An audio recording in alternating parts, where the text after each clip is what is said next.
কাল থেকেই তো সরকারি ছুটি শুরু। রাজধানীবাসী এরই মাঝে বাড়ি ফেরতে শুরু করেছেন। বর্তমানে যাত্রী চাপ কেমন দেখছেন, সার্বিক চিত্র জানাবেন। রাবি, মহাখালী বাস স্ট্যান্ডে কিন্তু যাত্রী চাপ সেইভাবে নেই বললেই চলে। যদিও আজকে থেকে সরকারি ছুটি শুরু, ফলে বিকেল থেকে মূলত ঘর ফেরা যে যাত্রীদের চাপ সেটি শুরু হবে।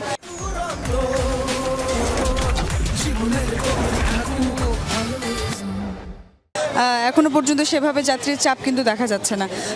যারা পরিবহন সংশ্লিষ্টরা আছেন তারাও বলছেন যে আসলে যাত্রীর চাপ, যেহেতু ঈদের সরকারি ছুটি এখনো শুরু হয়নি, ফলে অনেকেই আসলে বাড়িতে আগে ভাগে যাচ্ছেন ঠিকই, কিন্তু ওইভাবে যে মানুষের ঢল নামে সেই ঢলটি হয়তো আজকে বিকেল থেকে বা আগামীকালকে থেকে আমরা দেখতে পাবো। তবে বাস ভাড়া নিয়ে কিন্তু যাত্রীদের সঙ্গে আমাদের কথা হলো। অতিরিক্ত ভাড়া আদায়ের যে অভিযোগগুলো অন্যবার আমরা পাই, সেটি কিন্তু সেভাবে পাইনি এখনো পর্যন্ত।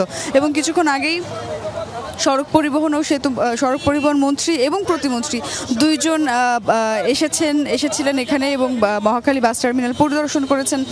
তারা কিন্তু এখানে ঘুরে ঘুরে দেখেছেন, টার্মিনালের কর্তৃপক্ষদের সঙ্গে কথা বলেছেন, দু একজন যাত্রীদের সঙ্গেও তাদের কথা হয়েছে। তারাও কিন্তু আমাদেরকে জানিয়েছেন আসলে যে অতিরিক্ত ভাড়া এবারে নেওয়া হচ্ছে না, বরং কিছু কিছু জায়গায় নির্ধারিত যে ভাড়া এবং যে ভাড়া থেকে মাঝে মধ্যেই স্বাভাবিক সময় কিছু পরিমাণ ভাড়া কম নেয়ার প্রবণতা থাকে, সেভাবেই কিন্তু ভাড়া নেওয়া হচ্ছে। ফলে এখনো পর্যন্ত কিন্তু বাস ভাড়া নিয়ে সেভাবে গুরুতর কোনো অভিযোগ আমরা পাইনি। ট্রেনের ক্ষেত্রে যদি বলি, সকালেও আমরা ট্রেনে ছিলাম, সেখানেও আমরা দেখেছি যে যাত্রীর চাপ শুরু হয়নি। ট্রেনের ছাদে যেমন যাত্রী উঠে যাওয়ার যে দৃশ্য, ঈদ যাত্রা, সেটি আমরা দেখছি না এখনো পর্যন্ত। তবে যেহেতু আজকে থেকে সরকারি ছুটি, আগামীকাল থেকে সরকারি ছুটি শুরু, ফলে ওই যে বাড়তি চাপ সেটি কিভাবে মোকাবেলা করে সরকার, সেটি আসলে দেখার বিষয়।